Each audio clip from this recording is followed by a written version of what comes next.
لو فيه دولة يعني سنية قوية كان معقول إن مصر بلد الأزهر بلد الدعوة الإسلامية يدخلها التشيع.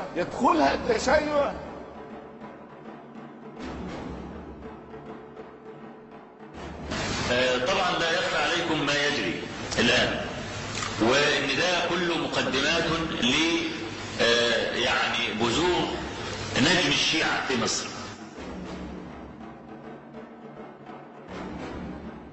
عشرات الآلاف من المغاربة تشيعوا، والمشكل أن هؤلاء الأتباع يعني يأخذون من الشيعة أسوأ مبادئها، وهو سب الصحابة.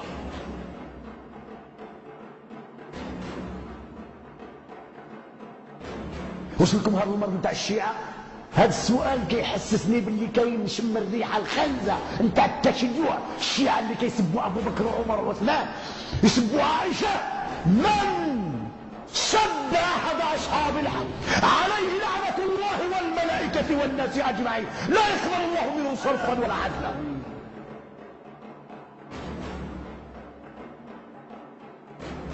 لا، ده اليهود ارحم، اليهود ارحم من الشيعة، اليهود ارحم من الشيعة.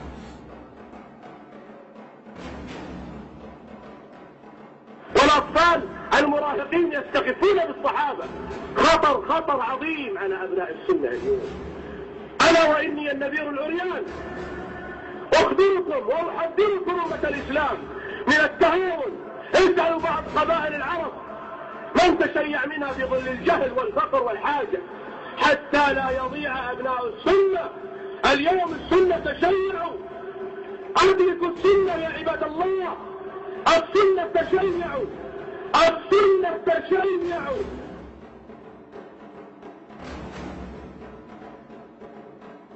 عشرات من السنين وانا على مقعد الدراسة لا اسمعها من استاذ لي ان يوم عاشوراء كانت فيه مأساة الامة الاسلامية.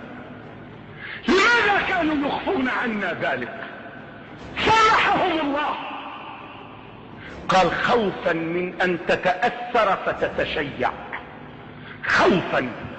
هل تخبأ الحقائق خوفا من المذاهب؟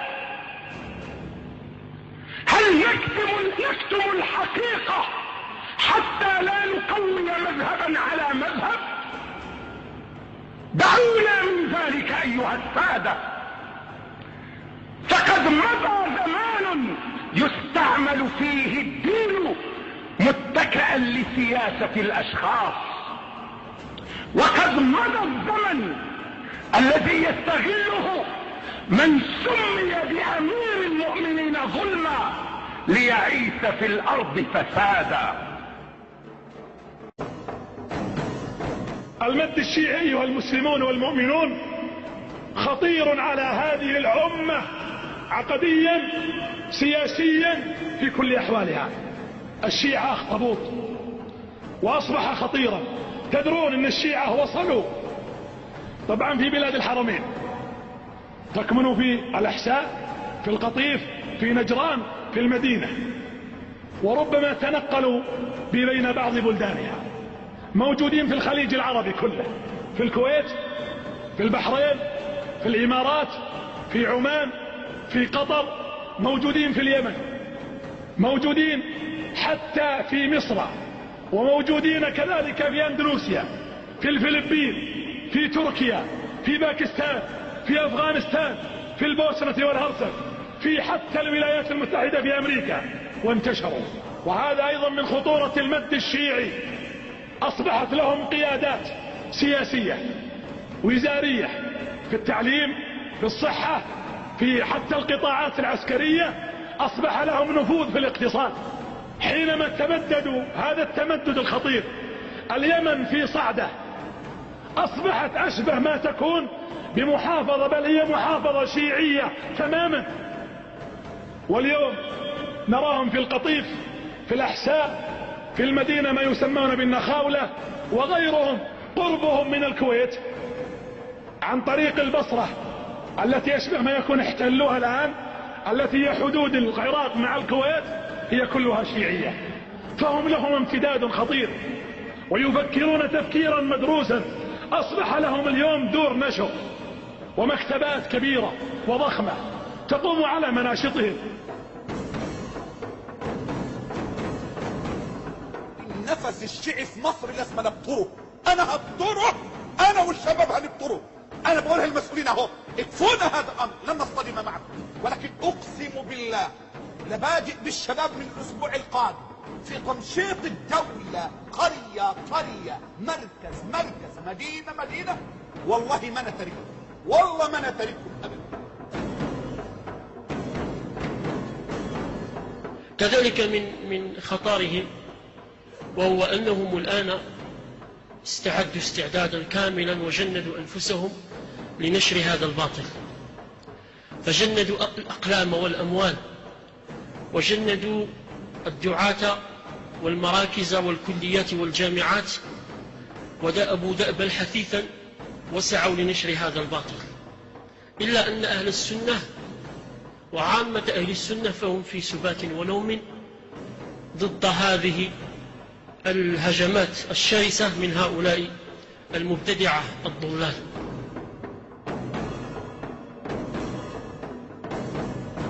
فلنحذر، لأن الخطر يعني كما قلنا مرارا وليس خطرا متوقعا، خطر الشيعة خطر واقع دخلوا خلاص.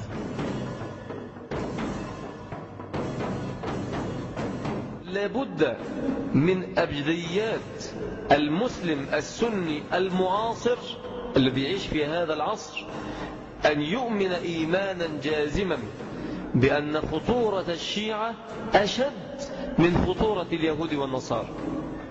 لابد أن يؤمن إيمانا جازما بأن خطورة الشيعة أشد من خطورة اليهود والنصارى.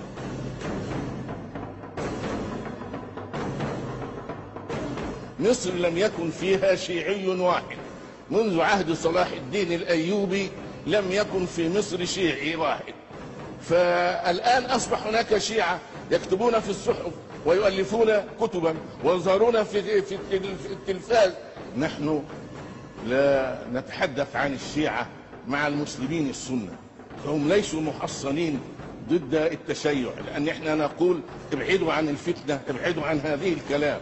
فلم نعطي المسلمين ثقافة واقية، مسلمين السنة، ولهذا يمكن أن يتأثروا بأي واحد يأتيهم ويتسلل إليهم ويدخل إليهم أفكارا لا تتفق مع مذهب السنة.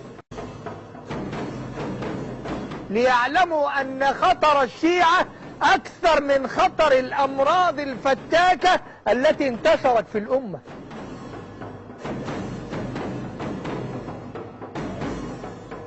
مصريون تشيعوا بضع مئات، ربما يا سيدي بضعة آلاف على فكرة في المغرب العربي، وهذا خبر لا يسوق. ألوف تشيعوا، وسألت المغاربة قالوا نعم عشرات الألوف، والمملكة هناك تعن تقول عشرات الألوف صاروا شيعة. هل يسرني هذا؟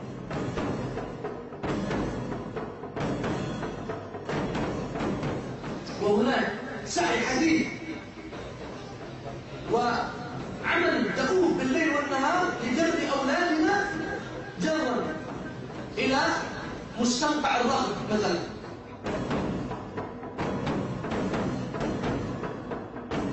لكن الآن الروافض والشيعة خطر محيق بالأمة في كل مكان، خطر محيق بالأمة في كل مكان.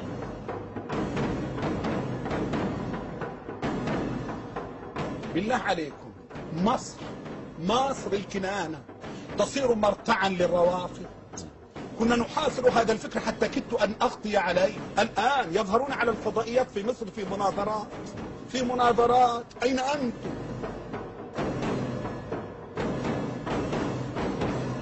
إخوة الإسلام، ما زال الغزو الشيعي يتفشى في هذه البلاد بغزو فكري دسيس.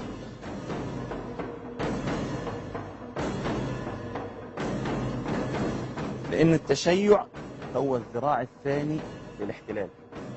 احنا عندنا ذراع بقى التنصير وذراع التشيع، الاثنين دول موجودين وموجودين بكثرة خاصة في مصر. مش هنتكلم بقى، احنا اتكلمنا قبل كده قلنا ان التشيع في مصر وصل الى حالات كثيرة جدا. وده يعني مش ابتكار ولا اختراع ولا حاجة من عندنا. إنما اسألوا الناس اللي في قرية سلوى مثلا في أسوان، اسألوا الناس اللي في الأقصر من الأشراف كيف يتشيع كثير منهم. اسألوا حسن شحاتة اللي كان تشيع لديه كثير من الناس للأسف الشديد. للأسف هذه الأمور يوقف أمامها ببرود أعصاب.